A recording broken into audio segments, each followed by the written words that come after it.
All right, welcome in everybody. I'm your host Johnny, and with me I've got DJD and Farmer. We're gonna skip the hellos this time. We're gonna pull a Chloe, and there in the back of the booth we've got Craig, our anchor here. What's up, Craig?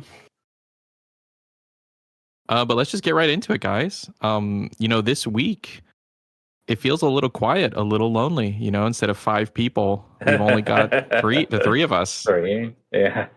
Well, Logan's out there in the audience. That's true. So we've got our live studio audience this week, right, with Logan. Sure. And yeah, it's just us. So what's up, guys? How you been? Doing good. Busy. I've had a terrible week.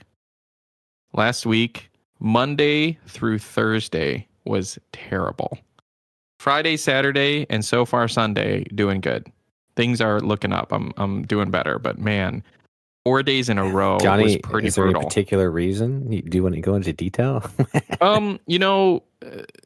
The reasons would be is that on one hand, I spend quite a bit of my time taking care of my twin daughters, and they were having a hard week, right? So like just being really fussy.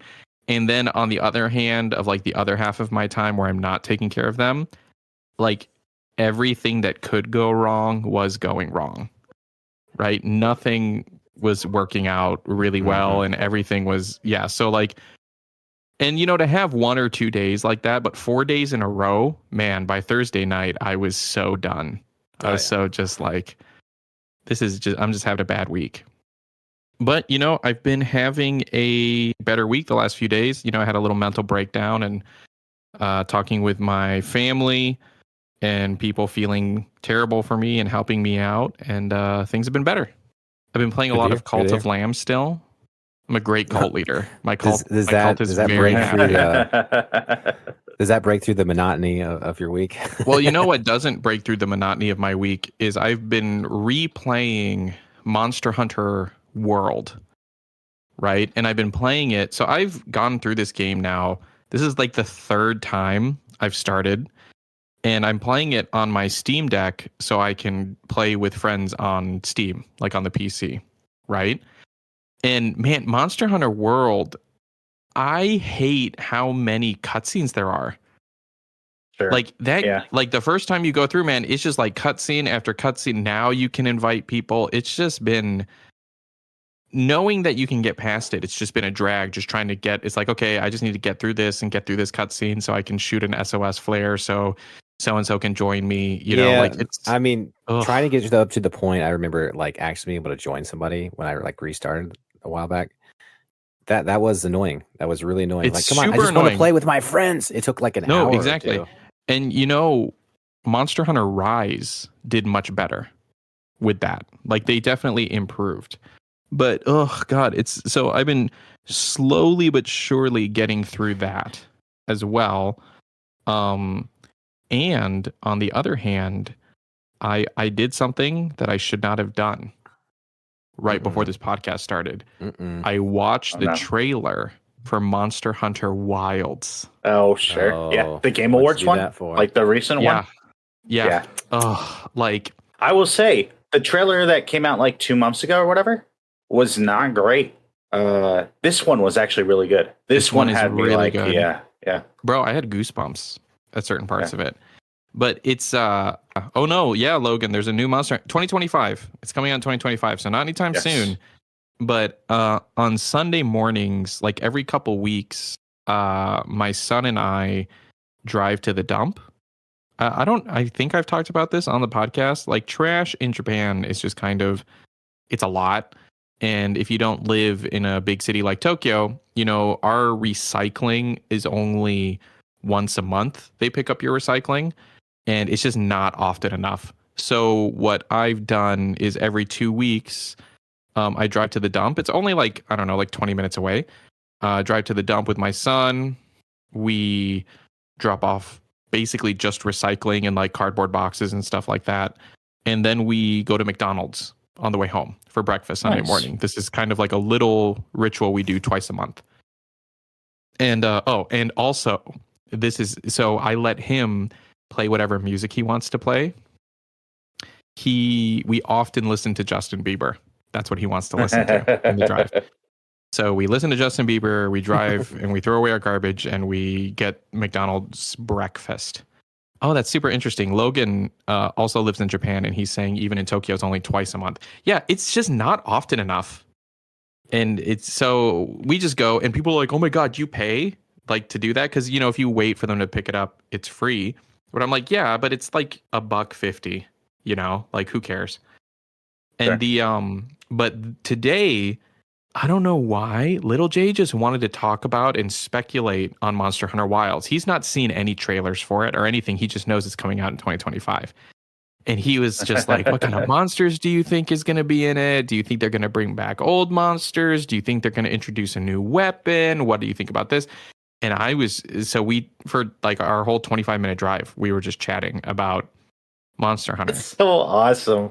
Like, that's like one of the reasons I would want a kid, honestly. Yeah, and just talking with him about it. But I saw something that kind of broke my heart a little bit, which was at the end of that Monster Hunter trailer, Nintendo Switch is not up there. It says Steam, PlayStation 5, and Xbox Series.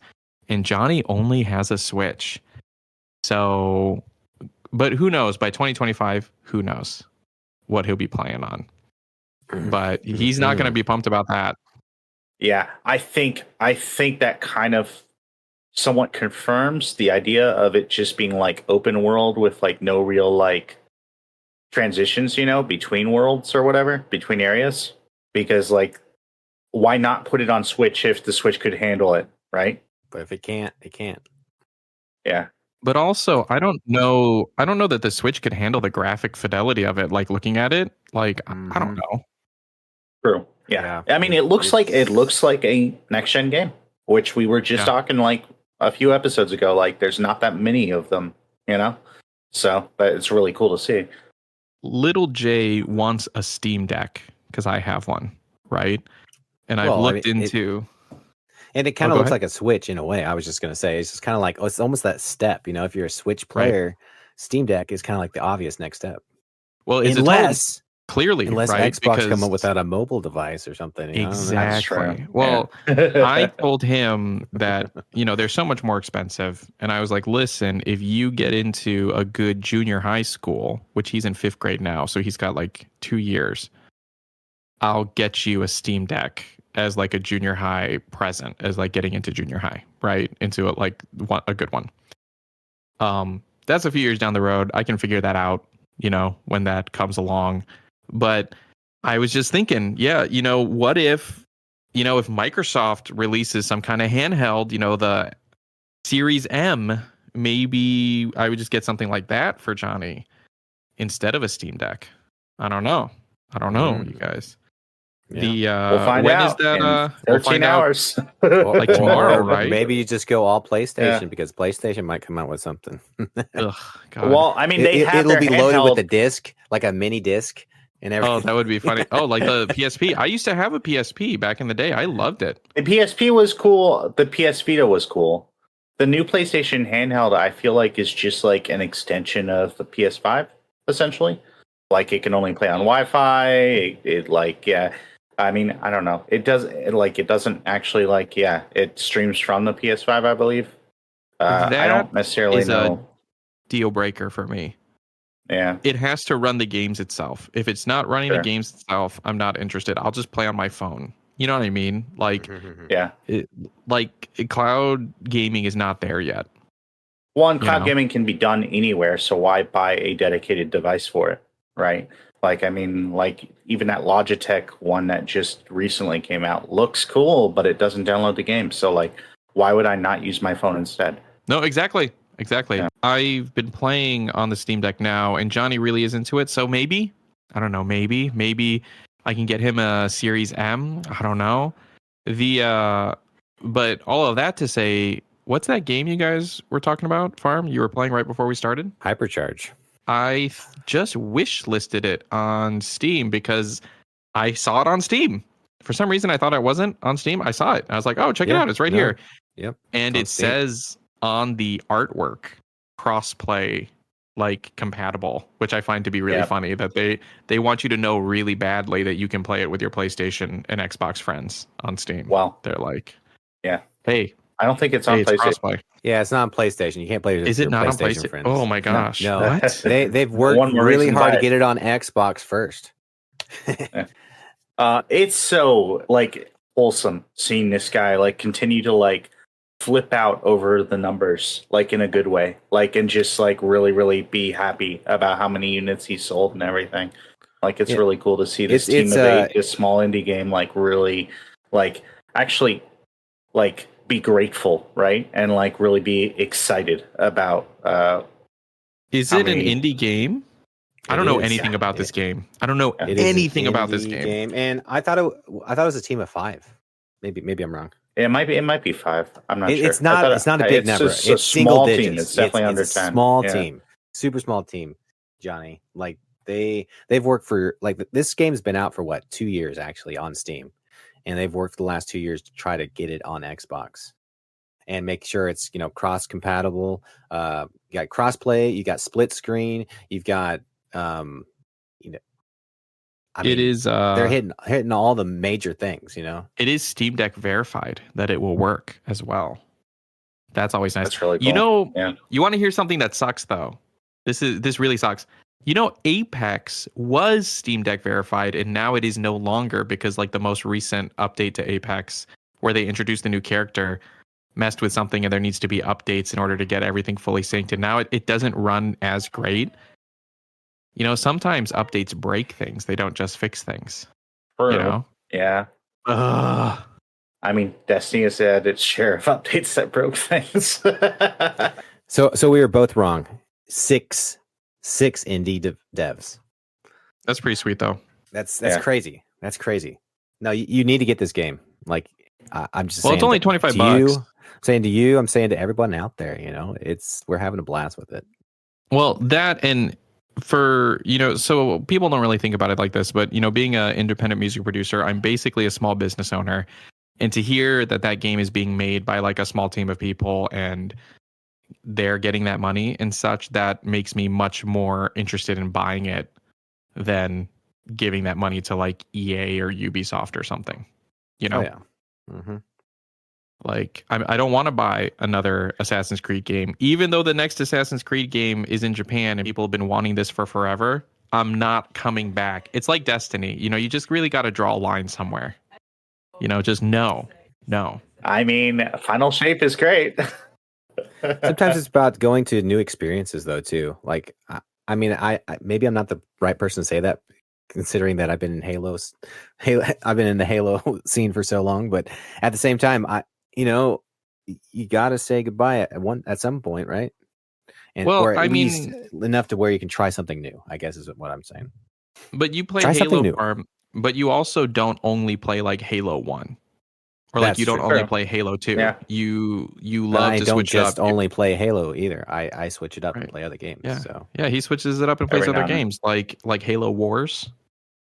I haven't played Halo in weeks, to tell you the truth. I know. Who are you? Who even are you? I don't even know. But the game. It's the Kevin question. The gaming has been lacking lately, just because just been so busy. This is a bit of a gear shift here. I think I talked about on podcast that I wanted to watch the movie, or I was gonna watch the movie Wish. I did not end up watching that movie because of timing issues, but wait. Did you wish that you had?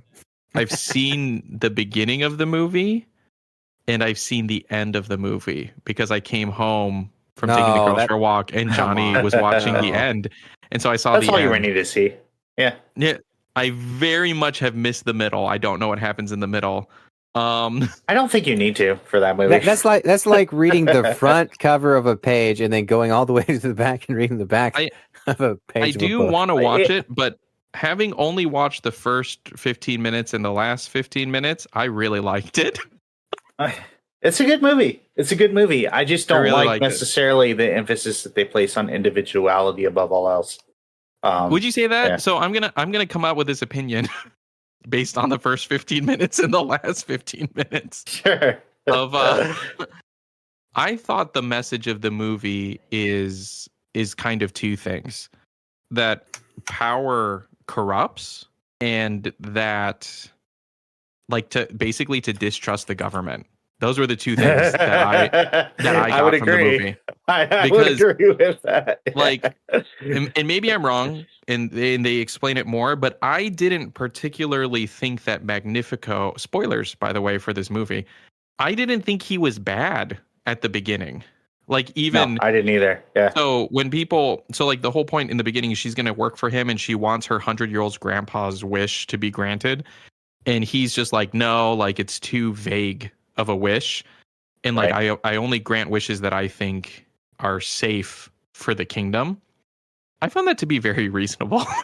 Like I was just kind of Yeah, like well, and then he becomes like an authoritarian fascist who like tries to like enforce his will over everyone else and all that. But yeah, and then right, but at first, well, hold on. At first, he says that, and you're like, okay, like I find this to be very reasonable, and yeah, but there's like a hint of it where he's like, I'm the one who decides what people deserve. That you're like, I don't really like that. But for him to be like, oh, you know, I really lost a lot at the beginning, and that's why I created this country, and blah blah blah blah blah. Okay, yeah, sure. But then she like wishes on the star. This is where around where I stopped watching. She wishes on the star, and everyone sees it.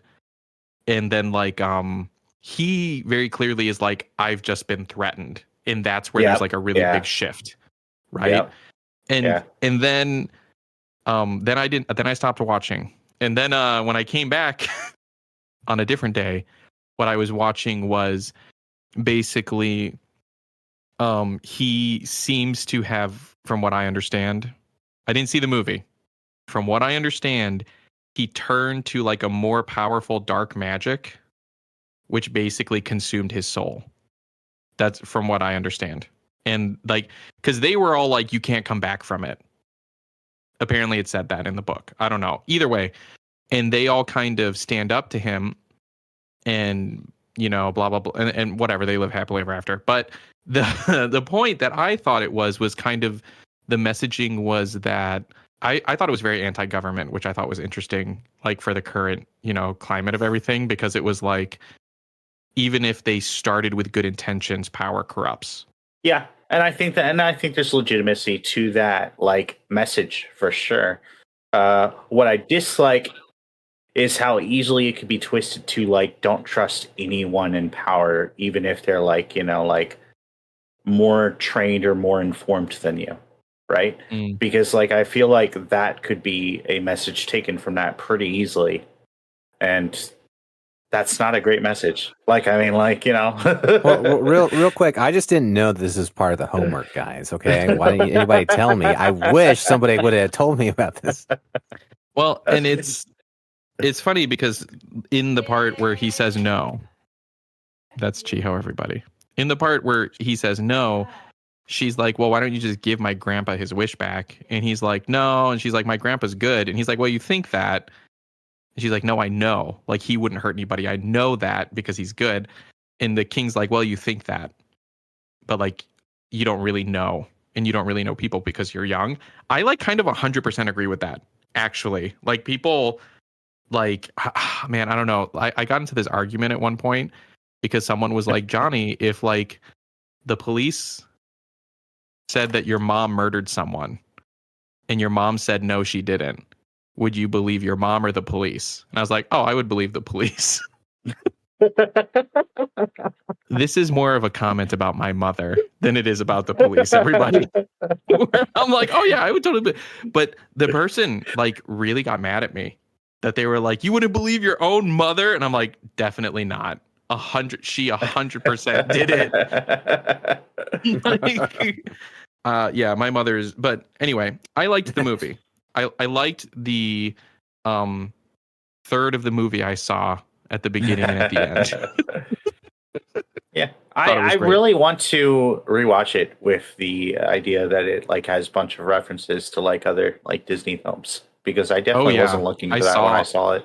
Like I saw some of them, yeah, right off the bat. How did you think of, since you saw the first 15 minutes? What did you think of like the art style? I know you said you didn't like it in like the trailer or whatever. The art style with the like the background being like almost like a moving picture, kind of. You And know, stuff in moving the in the movie foreground. itself, I found myself liking it more. Yeah. I found myself I thought enjoying it it was more. interesting. Yeah. But I think part of it was like I was watching it long enough that I just bought into it, right? Like as opposed to when you're watching trailers, you're just kind of looking at something, you Sure. know, like you're not in the story of it in the same Right. way as like you just disconnect that, right? No, I would agree with that. Yeah. So yeah, I liked it. I liked it. I liked you know, Alan Tudyk, who was in Firefly and has been in like every Disney animated movie. That dude, he's just living on those Disney checks, right? Like he's got to be. Like he's been in every animated Disney movie, which is crazy. That's wild. Yeah. I don't think he was in Tangled.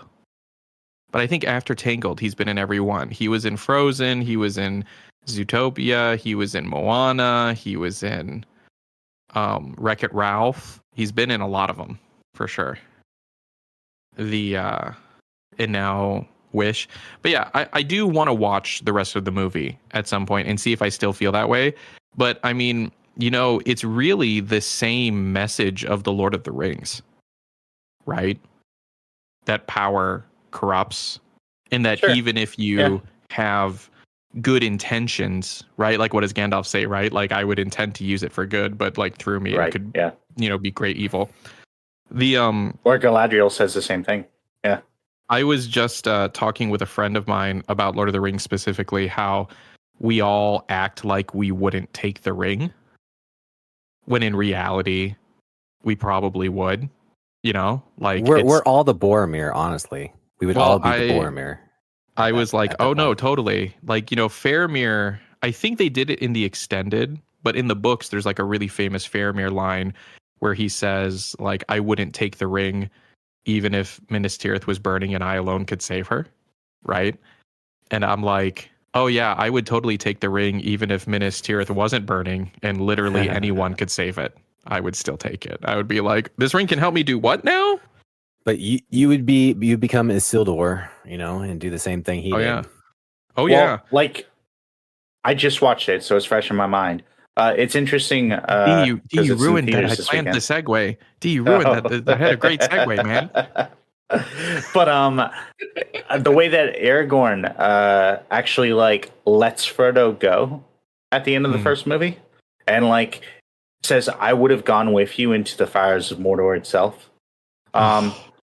Like, Good first line. of all, Such a really good cool line. and all, but also like I think part of the reason, looking back on it and rewatching it again, like it seems almost like the reason he's going is like that he's letting Frodo go is partly so that he wouldn't be tempted further, right? Yeah. Well, it's Totally. also part of the test. You know, it's like he was, you know, descendant. He's like through the whole fellowship. He's like, am I gonna follow in the footsteps of my ancestors?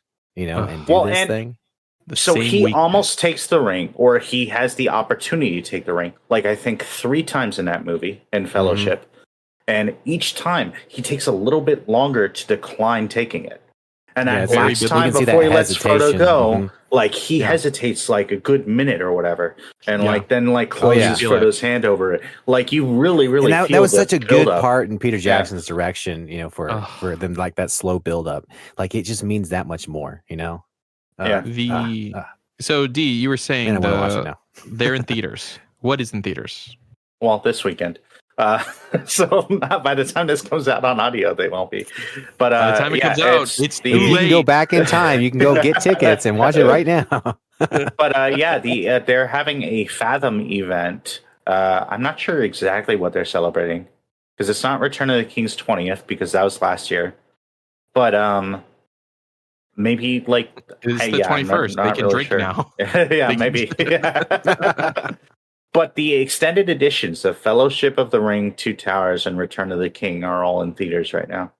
And those are really long movies. Return of the King is going to be rough for me because that's going to be really I really wish that I could be there to see it. Oh, that would be so cool. Yeah, that would be really cool. Yeah. Before the podcast started, we were chatting about it a little bit because D just got in from the movie.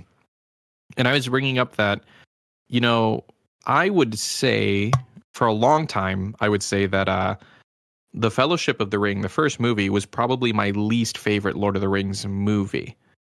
My favorite being The Two Towers. What about you, D? What's your favorite? I mean, the Two Towers, definitely. Yeah. What about you, Farm? You mean of the trilogy, though, just to Of the clarify, trilogy, right? of the Lord of the Rings Of the trilogy. trilogy. Not Rings of well- Power. We're not including Rings of Power. I mean, that's such a hard Or Hobbit. That's such a hard thing to ask. It is hard, Because but what's your favorite? What's your favorite If I'm movie? like subcategorizing it, you know, I'm like, If you're gonna put on a Lord of the Rings movie, which one do you put on? The thing is, too, all three of them are fantastic movies. They're really like, there's a reason that they've been so popular for so long. Like, they're all really, really, really good, right? And they're all very different, I feel like, too. They're all very different. I agree. yeah, that's what I honestly, that's what makes them, you know, I guess stand out from other franchises and other movies. Like they're so flavorful, you know, like you can't like that's why I'm like, it's such a hard choice because I'm really the kind of guy that I want to start at the beginning and go to the end. I don't want to just pop in the Two Towers. No, I want to start at the Fellowship of the Ring in Hobbiton, you know? And so, it's I really can't say. I mean, Two Towers back in the day, I probably would have said because of all the action sequence. So good. And yeah, Helm's Deep, it's just huge, you know. I really liked Two Towers because Return of the King was just so epic that like I would tend to not really want to watch it all the time, like because of like, you know, if I'm not fully paying attention. And Fellowship, it takes a while for it to get going. I mean, it takes a long time for them to even get to Rivendell, right? Sure. Like it takes quite some time for them to get to Rivendell, let alone like over start half the movie or whatever. Especially if you're watching the extended edition, it's like, you know, the extra 30-40 minutes, you know. Let alone and they're start all like the journey. small scenes too. Like all those extended scenes are like just a few minutes or whatever, but there's like several of them, right? Yeah, So and I they think add the up. Fellowship has a lot more in like the beginning too. Like they're like a little bit more in Hobbiton, a little bit more with like in between those sequences. And the Mines of Moria, man, I love so good the Mines of Moria. Yeah. Well, it's interesting because I feel like as I've gotten older, I find myself looking more fondly on Fellowship, right? Because it's like you said before, Farm, like Hobbiton, that's why they're doing it, right? The whole opening is like what they're fighting for, right? Like where they get taken out of the Shire and they're pushing forward, and it's for that. And so now I find myself looking back a little more on the first movie and being like, no, I actually do really enjoy it. And for me, like you talked about, like as a teenager, I was just like, oh, but it just takes so long for the action to happen, you know, or it takes so long for this. Now I find myself enjoying it more, but I also find it hard to shake up the order because I do really love the Two Towers. I do really love Return of the King, and that leaves Fellowship to be third, right? So you do a 2-3-1. 2-3-1. Yeah, 2-3-1 is my preferred. Well, you know, and there's moments because, like, you know, as much as I love the action sequences, I think what really does it for me, you know, Sam's monologue at the end of the Two Towers, right, where he talks about, oh man, I'm getting chills just thinking about it. I'm getting chills just thinking about what if there was like monologue. a super cut of and reposition everything? Okay, so just follow me for a second. So what if they did, you know, if they had it all in Hobbiton basically, and it's just basically flashbacks. You're still in Hobbiton, but then you go like Hobbit, you know, okay, we're flashback. I'd be interested. Did you guys see no. Millionaire? Hold on. No, hold on. Because did you guys see the newest? I don't even know if it's the newest anymore, but did you see Greta Gerwig's Little Women? No, I didn't. I've not. So I didn't start to get into these kinds of movies until I got married, and my wife loves them, right? I really loved Greta Gerwig's Little Women because half of the movie takes place as a flashback. So like in like the original story and in like the movie from the 90s with like Winona Ryder and Christian Bale and stuff, it takes place like on Christmas is like the opening of it and stuff. But this movie takes place with her like taking a train to go home to see her sick sister. And so you experience these moments that in the other movies they take place chronologically. You experience them as flashbacks. And I really loved it. I loved the pacing of it, of being able to go back and then come back into like the present where she's like seeing her sister and stuff. And I thought it was really good. And I found it actually, it was the first movie I saw from that story. And I found going back and watching like the more traditional chronological order of it, I found it to be kind of boring. But if they were to remake The Lord of the Rings, which I don't think they need to. No. I'm not suggesting that. If they did, I would love to see a different take like that. Like a Samwise take. You know, Grandpa like, Samwise, like at the Green and Dragon. he's like slowly showing all these artifacts, and you know, you're just like he whips out Frodo's flashing. book. Yeah. And that would be, it would be interesting. That would be a really cool mini series. Sure. Right, yeah, where I could see that. Yeah. Like he's going through, because they could even do The Hobbit then if he goes through that book from Frodo that he actually got from Bilbo. It's just like, well, we have to start here at the beginning, and the beginning starts in the hole in ground. There lived a hobbit. So right? what if they make it an animated series, but like it's the live action of him telling the story, and then it goes into the book? Oh, that would be sweet. Like I would love if the animation studio that made Avatar and Korra would do the animation. Oh, sure. Yeah, that'd be really cool. Did you guys watch the Witcher cartoon that's on Netflix? It follows Vesemir. I forget what it's called. I think it's something The Last Wolf or something. And it was a cartoon that they made showing the fall of Kaer Morhen and like what happened to all the Witchers, why they can't make new Witchers anymore. And I just starting to watch it, I was like, this feels like it's the same studio that made Avatar. It totally was. Oh, really? That's really cool. Like, I loved being able to like recognize their style, you know, and be like, huh. Yeah, that's pretty impressive. Like, oh, like I know these people. Basically their language, you know, in a way. It's like, yeah, kind of their art style. This looks kind of like Korra. Not so much Avatar, more so Korra to me. This looks kind of like The Legend of Korra. And totally was. But so far, I'm going 2-3-1. D, what about you? Same. 2-3-1. 2-3-1. Probably. What about you, Farm? I think there's 1, 2, just 3. so many 1, 2, 3. like I have to. Wow. There's 1, 2, so 3. many good moments in 3 that I just can't put it like the whole like arc with like the steward of Gondor. I was gonna try to remember her name. Denethor. Yeah. But I butcher those names every time I pronounce them. So but like that whole arc with Meredith and everything there, the whole thing with like the ghosts and stuff, and also I'm probably also associating the games with the movies a bit too. I'm sure you are. Yeah, because there were a lot of really great like moments in the games as well. Oh yeah, like, there's some pretty good games. Yeah. I watch those movies every year, and yeah, the thing with Return of the King that's just so great is the payoff, right? It's the same as Avatar: The Last Airbender. I actually compared Lord of the Rings and Avatar a lot because I'm like, in the very beginning of Lord of the Rings, you 100% know the stakes and you know what the movie's about. Got an evil ring. It can only be destroyed in this mountain. We got to take it there. That's it, right? Right from the very beginning. Yeah. It's pretty clear from like the flashback. Same as Avatar, right from the beginning. They're like, guess what? Freaking Fire Nation's trying to take over the world. There's only one person who can stop them. It's the Avatar. This is that story. And so because of that, there's like build up and payoff, right?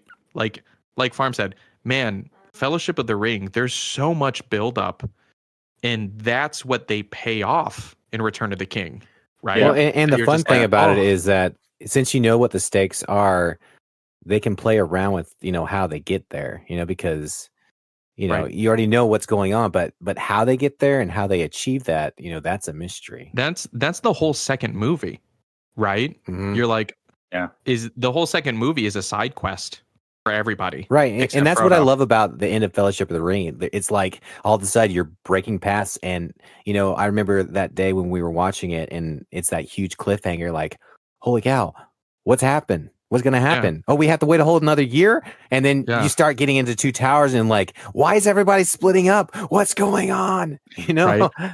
Yeah. The most of my Japanese friends here haven't seen Lord of the Rings until I make them watch it with me.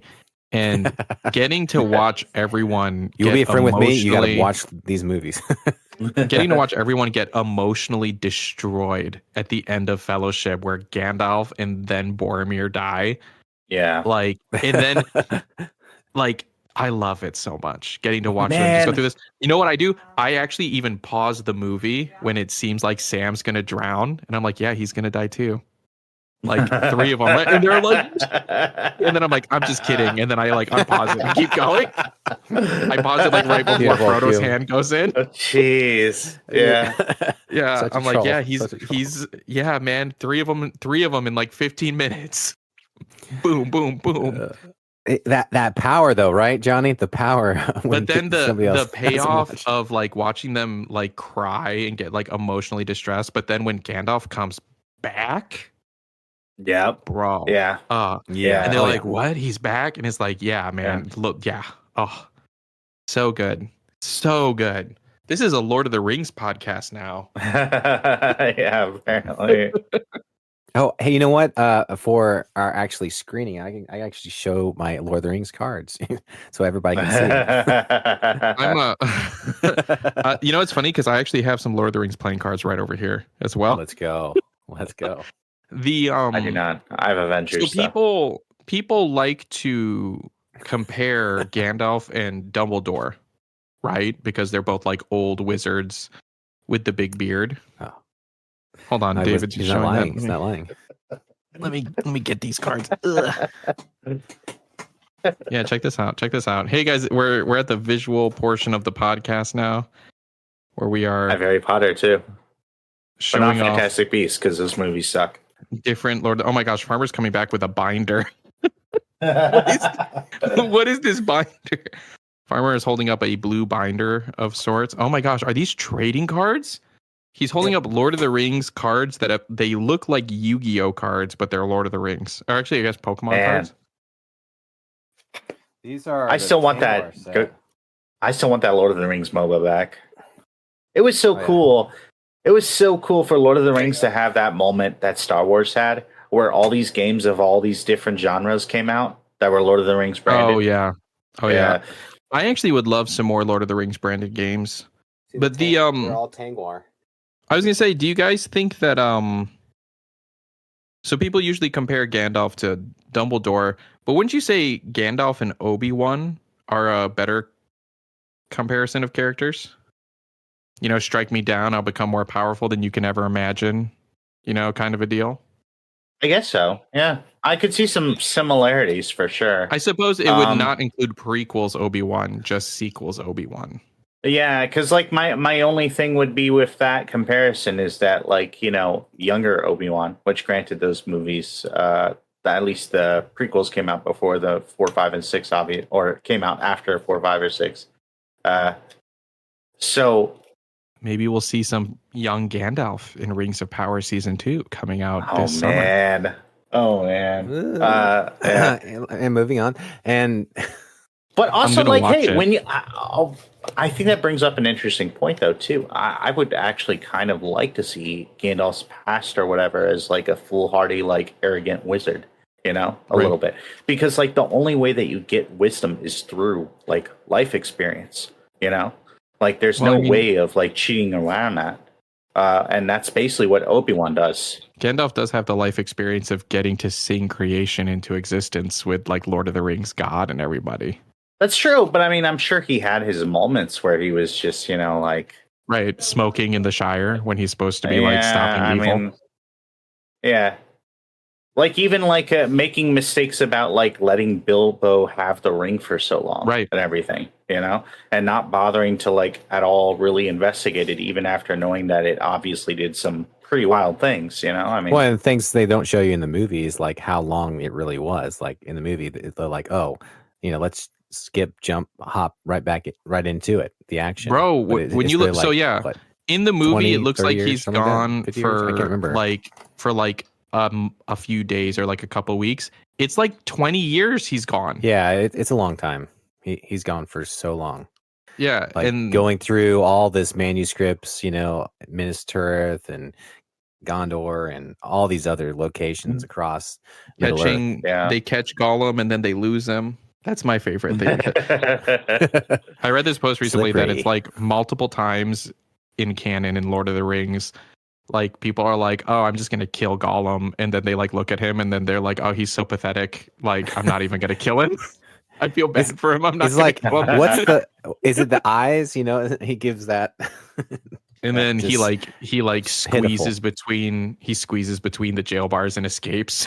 Mm-hmm. It's like, yeah, man. I mean, I haven't played it yet. I haven't purchased it yet. I'm waiting till it goes on a very steep sale. But I wonder if maybe that's what the makers of the Lord of the Rings Gollum game were going for. Was like that pity, like this is so pathetic. Like, do you want to we've buy this? We've made it full circle. Now, is it on Steam? Oh my God, there it is on Steam. I think that's also one of the things that makes Two Towers so good is like that whole Smeagol. Smeagol starts, and Gollum, they started delving into his character and more into that story, and it's just so good what Andy Serkis did with that character and the direction and the story. It's so good. The Gollum game is playable on the Steam Deck. Oh, is that your next game of purchase now? It's my next game purchase. No, that's true. Andy Serkis, I mean, iconic for Gollum. And I mean, Farm, right at the beginning of this conversation, you said we'd all be the Boromir character. I mean, as much as people like to be the heroes, right? We really, I agree with you in that I identify a lot with Gollum and with Boromir of wanting to be a certain way and not being able to do it, Mm-hmm.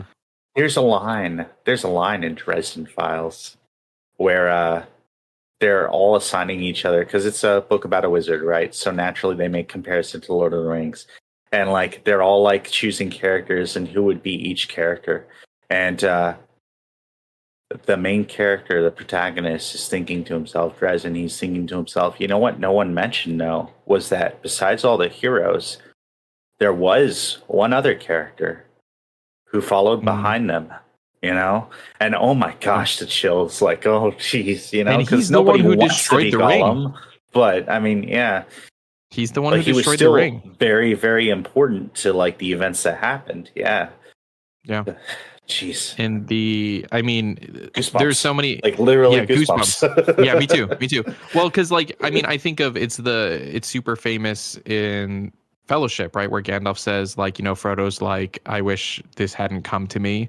And Gandalf is we don't get to choose, our time. We just get to choose what we do in it, kind of a deal. Mm-hmm. And in the context of that part of it, they're talking about the ring, but he also talks about how, Bilbo, it was pity that Bilbo didn't kill Gollum, right? And maybe Gollum does have a part to play in all of this. Maybe it'll be good for us that Bilbo pitied him. Oh, so good. And I like how he turns it on Frodo. He's like, could you do it? Could you actually do it? And when it comes time, he can't. And he doesn't. Right. And he sides more with Gollum or Smeagol than Sam. And Sam, starts to see that and he gets, he starts really getting it. Gandalf's like, could you do it? Could you kill him? And Legolas is like, in a moment, yes. I'll do it right now. He's like, pulls out the arrow. That's all I do is kill. him and Gimli, Yeah, that's it. That's all we do. Yes, I'm ready. Frodo's Gandalf doesn't even finish the question, and there's already arrows sprouting from him. And he's like, "No, that was a hypothetical. What are you doing?" Sorry. Can we rewind real quick? What's rewinding? Oh man, I wish I could see these movies on screen. You are very lucky, D. Congratulations. Yeah. Farm, what's your excuse? I almost didn't go too, but I'm glad I did. No, you got what's to. My excuse? You got to. I should. Actually, David and I should do it together. He should come out to my place because I'm not going out there. I do need to make my way down there at some point too. What is my excuse? I'm waiting for the 25th anniversary. That's my excuse. Ooh, that's a good excuse. That's going to be in a few years. Got to get a re-release box set or something. Hey, maybe theaters will be so down bad by then that the prices will be cheaper too. Oh yeah. I heard that the tickets were like $17 or something like that. Was it that steep where you were? It was like $12.50 plus tax, so like $14.50 or whatever. There was a convenience fee or whatever. It was crowded. Like all these showings are like jam packed. And granted, Virginia has like they're only doing like limited events, right? It's just like it's 2 showings events, a day or whatever, and it's like and it's Did you have to pre-purchase one your screen, tickets? Because, that's and the thing. so I mean, like it makes sense why it's crowded, but like it's still wild to see a full theater because like I go to new releases pretty occasionally, and there's nobody in the theater. There's like 5 to 10 people, maybe, and just like So to see all these people here for Lord of the Rings, it's like that's really cool. Like that makes hopefully they do more of this stuff. It's like a trip down memory lane, It's awesome. I am very happy to hear that. That like I would be way sadder if you were like I was the only person there. I'd be like, no. Yeah. Well, and like hearing the audience reaction to like some moments too and everything is just special, when you're going to a theater with 6 to like 10 people, it's like, why am I here? I could have just seen this at home. Like, granted, better sound and everything, bigger screen, but like I feel like the main reason you would pay like the $15 to $20 or whatever to go back to the theater in like 2019 or whatever would be to be surrounded by all these other people experiencing this event or whatever, and like really kind of like celebrating or enjoying or experiencing it together, and like hearing the reactions and everything and getting to share that, right? Like theaters to me have always been like sports games, or like live sports, like you go as like that's the experience, it's not just like watching a movie on a screen. It's when you get those audience reactions, like there's nothing like it. I'm totally right there with you, except for that one guy that gets in front of you, right? That one guy sure, there's always that. But you can always watch it later too, like by yourself. Like I mean, like it's just like that shared experience is something special that I think like we as humans kind of like really thrive off of when we take the time to appreciate it, but we don't always. You guys do need that. to come see a movie in Japan, because in Japan they are dead quiet. They don't make any noise when you watch a movie. Is there a sign that says if you make noise you will be dismissed? No, there's no sign, but like people act like it, man. It's great. So like I'm the only person look into laughing. your soul if you start. They don't do any of that here. It's really interesting. That's too bad.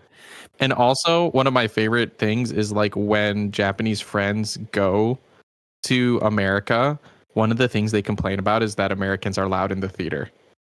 Like when I ask a friend if they went to see a movie while they were in America, they're like, Americans. I tried to watch a movie on the theater and all these people were so loud. For real, they're like, they talk too much. That's what they say. They talk too much. It's like, I paid so much for that movie, and all these white people just talking up a storm. It's great. But I mean, that's why I like to go to like sports games too. I mean, the whole audience and the whole like the way that they control the gaming in a way. Like, I mean, it's amazing. Like the difference it can affect the team and the game and everything around it. It's amazing, and it's a good, I think we've kind of lost a lot of that with the whole, remote stuff.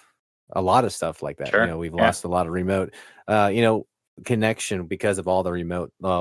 We're doing everything from home. We're not integrated with the community as much. There's a toss up. You got to have a good balance. Yeah. Does anyone have anything you guys want to cover before we wrap up? I think we'd be remiss to not like do some very, very quick rapid fire like predictions of like what's going to happen this week with like we have a place we don't have a confirmed, I'm actually not sure. I would imagine PlayStation's doing their conference at some point soon, but Johnny might not care too much about that. We do have an Xbox showcase like literally in 12 hours, and we have a Ubisoft one the day after. So like, is there anything that you guys have like in terms of expectations of what might be at the Xbox showcase? Like, I mean, including rumors or whatever, Series M. I really hope that they release. I hope that they release a premium handheld, right? Not something that is just going to be streaming and stuff like that, but like an actual deal. That's really it. I don't know anything about games or anything like that could be coming out, but we've been talking about this Microsoft Series M since like episode 4 of season 1. Yeah, That's we started quite a bit early this year with that, and I mean, I think it can be a thing. I think it could be a solid What do you thing. think the price point would be for that? Well, God, how much is a solid Series X? $299 at least. Same price as a Series S, yeah. I could see that. Yeah, I would think so. I think that would be. I would think is what they would target, but I think they could push to $299 and it'd be okay. Yeah. I would think that would be. How much does a Switch cost? A Switch right now? I actually don't know. What I mean, when it first came out, though, it was what? It was $299 when it first released. Yeah, it was like so and I would think they would try to cater to that target, price. Right. For sure. Agreed. I don't know if they would make it the exact same price as a Series S. Would be my only caveat for the $50 cheaper. I could see someone making an argument like, oh, it needs to be a little bit cheaper because it's a handheld and not like an actual console piece of hardware. But, I don't know. But on the flip side, if they make it a console, it's a Series S with a screen This is the built new in. Series S, basically. Yeah. And if it's Series S is as just good, digital. it needs to be worth its price point. Well, they've got that gap between Series S and Series X too, where 400 is neatly nestled in between there. I mean, I could see them going as high as $399. That would be if it was like an OLED or something. Sure, like a premium, right? Not like one because the Switch has the Switch and the Switch OLED, but I could see it being almost like the new Series S. Like the Series S has 500 something gigs of storage and all of that, and it would just basically, if they took that and put a screen on it, that's what it would be, right? So I could see that. Sure. But that's it. Yeah. That's my only hope. I don't know. Connect 3, right? I don't know. I would be down for that. I would love that. I don't think that's going to happen. I think we're going to get some Halo news. I think there's already kind of been some rumors about that. But I think we're going to get maybe. I'm thinking and I'm hoping that they're going to give us a little bit more into the inside of what's going to happen with the Halo franchise going forward. If not giving us something this year or later, or maybe beginning of next year to look forward to then get the rest of where their direction is. So I'm hoping for that. Are you thinking that it's going to be single player campaign content, or are you just talking about the next seasons? No, I'm talking about story. The next, either the next Halo, or maybe if they decide to delve into DLC for Halo Infinite, which I still think they should. Add I think they should. I don't know if they will. I don't. They might just not. But man, why? Why would you just leave that? And we've talked about this so many times. Why would you leave that and just where put it to the it. wayside? Where they left it. They could do so much with that. But whatever. I want to see whatever they have, they have as far as okay, what direction they're going. And then I've heard rumors of a remaster. So for what? For Halo 4? 1. I don't again. So, yeah. They're guess what, guys? No, this is a Halo whole 1. It's not Halo a remaster, C. it's a remake. The remake. I mean, what would be funny though is if you push the view button, it goes back to the old remaster, and then you push it again, and it goes back to the first one. That would be great. I would love that, actually. I would actually be down with them doing a remaster remake thing if they did that. I would be down with that. Yeah, I don't know. I'm not totally sold on that. I kind of don't want that myself. We've been down I don't see the need for we have MCC, and it doesn't work for Johnny, but it does work for most other Xbox players. And I mean, and my fear is too that they start messing with, if they do a whole remake, then they start messing with some of the story, and then they try to fuse the whole thing that they've done with the Halo TV show. Oh, retroactively kind of try to, And I'm not down with that at all. Way more butt in the remake, way more Master Chief butt. It's weird. Was it Master? No, it's Master Chief. Master Cheeks. Okay, get it right. Well, I mean, I guess Halo, correct me if I'm wrong here. I would say Halo is probably the most recognizable brand that Microsoft has for Xbox. Like whether or not you play For it, sure. people know For sure. Halo. And a remake, I mean, they remade Final Fantasy VII, right? And they did it in a really cool way. But I just have a hard time imagining them doing, like, it hasn't been that long for Halo as it was for Final Fantasy VII. Though, you know, it is getting kind of close, because didn't Halo come out in 2001? It's getting close, but they really close. changed the arc of that game from what I've heard, man. But that's the whole thing. Is it's like it's like a different it's like a different universe almost. Like and it set them free from that. It'd be like Silver Team, you know. No, well, that's exactly what it would be. It would be like the Silver timeline. I don't know. I feel like the best way to do that would just be to make a Halo, like whatever comes after Infinite, like a Halo 7 or whatever, and like just start with like without Master Chief, you know? And then like maybe do like some explanation of like, oh, he's gone, he's dead, he's in a different part of the universe, whatever, and just create a story from there. I like how he just subtly says he's dead. And it's not a little thing, but he's just like, he's dead. You could even like right on. I wouldn't even tell you right away. If I was writing it, I would tell you like, you know, like later on or whatever, like as like a side conversation or something, like just as like a one-off, like, you know, man, it's really a shame Master Chief died like on like whatever planet, you know, because we could really use him right now, you know. I want the premise of that. I want the premise that like what they did. I do want a game like that. That everybody thinks he's dead. He's not really dead, but everybody. I mean, you can make a cameo. Believes. Yeah. I would love it if you start as Master Chief and then he has a heart attack. And they're just like, wow, we never checked his diet. We never checked his diet, and you know, it just turns out that he wasn't built to last. You know. I'm super curious. I think we'll see Gears tomorrow. I think we're gonna. I think it's about time to see Gears. Really excited for that because 5 and 4 I actually really enjoyed, even though there's a lot of haters out there. Especially, it's weird because we played that together so long ago. It's been so long. It's really been a long time. But I mean, like, man, like 4 just had that perfect last mission or whatever. And honestly, I loved like kind of like the story of it or whatever as a good wrap up to the first 3. I felt I love how when we played 5, how close we were. 5 was great. How close we were to beating it, and we didn't. Yeah, but like, man, there were so many elements of 5 that were so cool, like the asymmetric, like team-based stuff and everything, and then like also like, you know, one of the characters having like, you know, blackouts or whatever. That was cool. That was really cool. You know, that was really cool. Add almost like a little horror element to it. I thought that was really cool. I only want to be the robot from now on. Didn't I die? The robot died. They need it. Yeah, you sacrificed yourself. And I was so mad about that because I was like, I would not have done that. I would not have sacrificed myself for the humans. It's like, not for the team. Nope, you can go. It's such a cool idea to have a character being like this, like completely different play style. Like, I really like that. I really like how they were willing to experiment like with that. Totally different role in the game, which is, you know, you have to think outside the box for that sort of thing. I mean, they have to really like, okay, how are we going to make this work outside of the normal gameplay? I mean, that's really cool. You know, it's really it's different and outside the box, and I like that.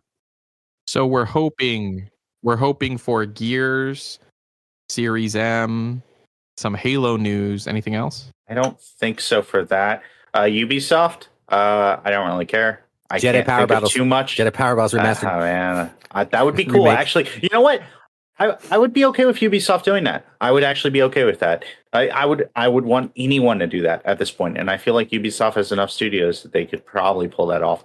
But like, I mean, all I can think of is Assassin's Creed Shadow is like the only thing on the slate that I can like that I actively know of. Besides, like, apparently they're doing like some kind of like Star Wars. Well, Outlaws is coming out soon, so maybe like some promo for that.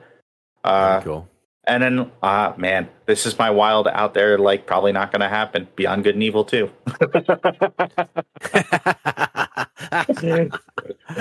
That's just hilarious. Maybe. It looks so good. Yeah. Just, 8 years ago? Yeah. Something like that. We'll see. Yeah. We'll see. And next week, we'll have all the answers. So on that note, Let's go ahead and wrap All up. of I think them. that's it, everybody. Yeah, all of the answers. All of them. Thank you guys so much for listening. Make sure to like and do all of those things. Subscribe, hit the bell icon, give us a high rating, all the stuff, and we'll catch y'all next week. Bye. Get out of here, Craig.